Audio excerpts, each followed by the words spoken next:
Hi everyone, welcome back to my channel. Today in this video I will show you how to create a link or URL for your videos without using any app. So let's get started. First of all, open Google Chrome. Then in the search bar, here you type Mediafire and then search it. After that, tap on the official Mediafire website link at the top of the search results.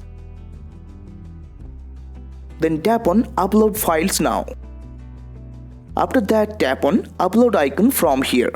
Then tap on Add File icon at the bottom left corner. After that, tap on Gallery icon to open gallery.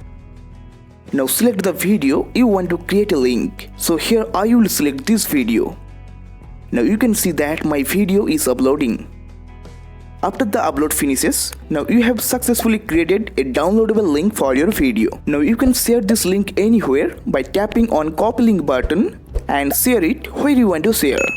So here I open WhatsApp and then open my friend's chat and paste the link in the message box and send it.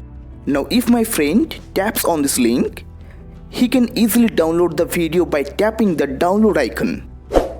If you haven't subscribed this channel, then subscribe to it and press the bell icon to get notification of new videos.